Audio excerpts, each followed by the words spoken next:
Reavivados por su palabra es una cita diaria con la palabra de Dios, con los principios bíblicos, con la carta de amor que Dios tiene como un padre que le habla al hijo. Esos principios que incorporados, que practicados en nuestra vida, pueden hacer la gran diferencia. Con este espíritu de descubrir un mensaje relevante para nuestras vidas, vamos a orar antes de meditar en la palabra de Dios. Señor y Padre nuestro, rogamos tu presencia, la asistencia de tu Espíritu al meditar en tu palabra. Lo hacemos pidiéndotelo en el nombre de Jesús. Amén. En nuestro viaje por el fascinante mundo de las páginas de la Biblia, hoy nos detenemos en Primera de Reyes, capítulo 7. Estamos en la época de Salomón, estamos en los tiempos que él reinaba y en un momento de construcción de edificios. Hay un listado de edificios que Salomón hizo, cómo los hizo, el tiempo que llevó, los materiales utilizados, procurando colocar lo mejor que era disponible. Hay una sección de este capítulo 7 de Primera de Reyes que se refiere a los muebles que estaban en el templo, un templo que tenía un mobiliario. Y yo quiero detenerme porque la Biblia dice que él hizo fuentes, el versículo 48 dice que también hizo todos los enseres que pertenecían a la casa de Dios, un altar, una mesa sobre el cual estaban los panes de la proposición, hizo candelabros, a la derecha 5 y otros 5 a la izquierda, frente al lugar santísimo. Y yo quiero detenerme un poco en algunos de estos muebles del templo.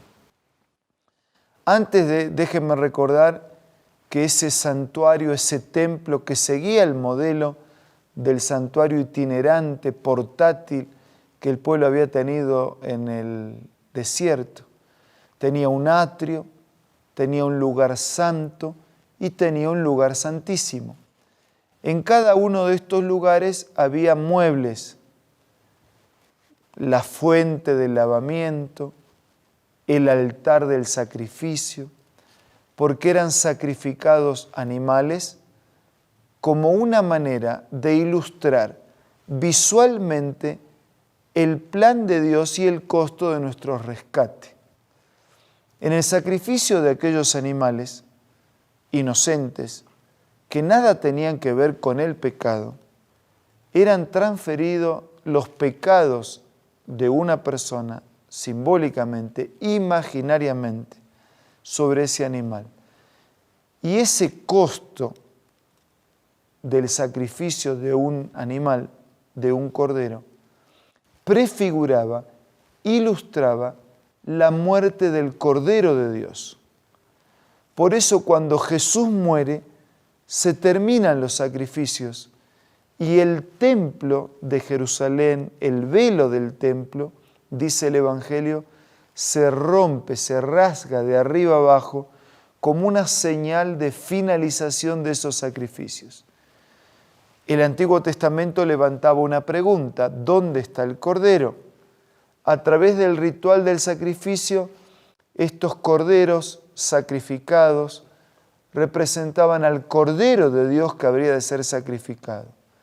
Y de la misma manera como el animal era inocente y no tenía nada que ver con los pecados de la persona que confesaba y ofrecía ese ritual, de la misma manera Jesús, el Cordero de Dios, también es inocente y nada tiene que ver con nuestros pecados, pero Él ocupa nuestro lugar, asume nuestro lugar. La Biblia dice que la paga del pecado es la muerte. Nosotros teníamos que morir por nuestro pecado, pero Jesús ocupa mi lugar. Él paga el precio y el costo de mi pecado para redimirme del pecado, para librarme y para ofrecerme la salvación. Por eso cuando Juan en los Evangelios ve venir a Jesús, dice: «He aquí el Cordero de Dios que quita el pecado del mundo. Los sacerdotes de la época de Salomón, anterior o posteriores, solamente eran un puente, eran una representación, eran una vía que acercaba a las personas hacia Dios. Así que el sacerdote, la ofrenda, el sacrificio, todo eso fue establecido para llevarnos a Dios. Jesús es el Cordero, Jesús es la ofrenda, Jesús es el sacrificio, Jesús es el sacerdote que oficia por nosotros, que ofrece su vida por nosotros para alcanzar la salvación. De manera tal que ese altar del sacrificio, que esa fuente del lavamiento, representaban el lugar donde a través del agua, de la purificación por el agua, se obtenía la limpieza y donde a través del sacrificio se buscaba el perdón de Dios en el sacrificio de nuestro Señor Jesucristo. Estaba también la mesa con los panes de la propiciación. Esos panes prefiguraban también a Jesucristo nuestro Señor. Por eso, cuando los evangelios hablan de Jesús, se refieren a Él como el pan vivo que descendió del cielo, porque ese pan presente en el templo en la época de Salomón y a través de los tiempos, era una manera de llamar la atención a otro pan vivo que iba a descender del cielo y que iba a transmitir para nosotros un alimento de vida. El pan representa a Cristo, el pan representa la palabra de Dios. Por eso Jesús dice, no solo de pan vive el hombre, sino de todo lo que sale de la boca de Dios. Por eso Jeremías dice, fueron halladas tus palabras y yo las comí y me fueron por alegría y gozo de corazón.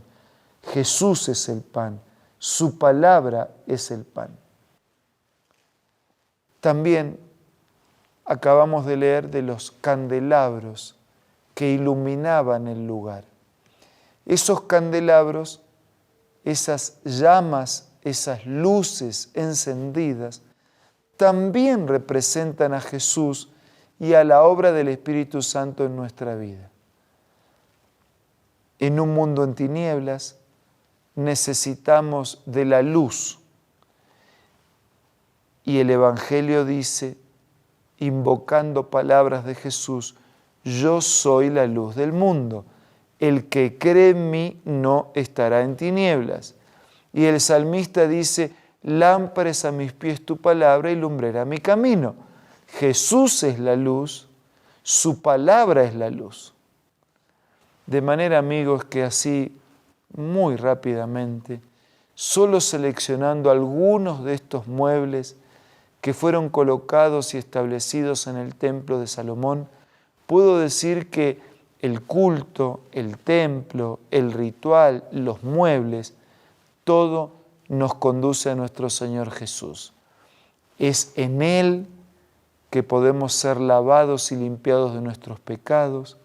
Es en Él que somos redimidos porque por su muerte fue ofrecido en el altar de la cruz, pagando la culpa de nuestros pecados. Es en Él que nos alimentamos de su palabra y es en Él, en Jesús, que somos iluminados para transitar en este mundo de tinieblas.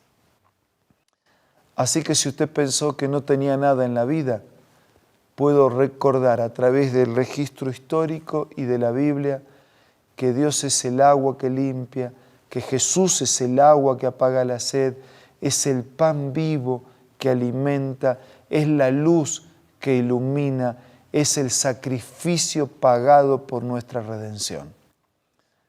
Suficiente para que le agradezcamos. Y lo vamos a hacer ahora si a usted le parece bien.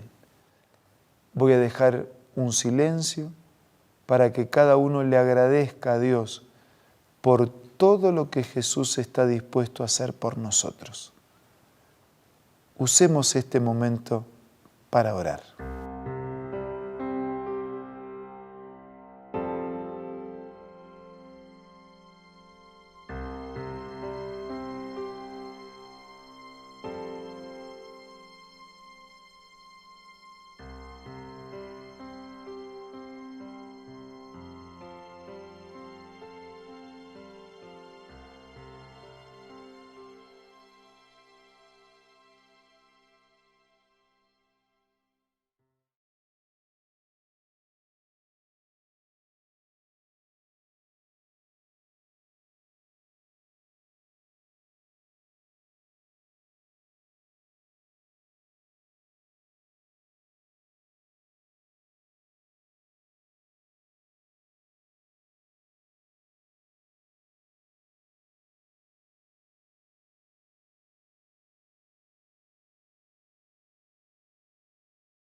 Gracias, Señor, porque tú eres la fuente de agua que apaga nuestra sed. Gracias, Señor, porque tú eres el pan vivo que descendió del cielo y que alimentas nuestra existencia. Gracias, Señor, porque tú eres el Cordero de Dios que quita el pecado del mundo, porque Jesús dio su vida para que nosotros pudiéramos vivir. Gracias por representar en el templo, en el ritual, en el sacrificio, cuánto nos amas y cuánto te interesa nuestra vida. Recíbenos ahora junto a nuestros amigos y llénanos con tu bendición. No merecemos nada, pero con gratitud te lo pedimos, en el nombre de Jesús. Amén. Muchas gracias, amigos, por acompañarnos. Es un privilegio tener este contacto con ustedes todos los días. Y aunque no puedo verlos cara a cara, siento que puedo estar al lado de ustedes, y lo mejor es que si juntos permitimos a Dios que Él esté al lado nuestro. Reciba hoy mi abrazo, pero sobre todo el abrazo de nuestro Señor Jesús, nuestro Salvador. Nos reencontramos mañana, a la misma hora y en este mismo espacio, para seguir siendo reavivados por su palabra.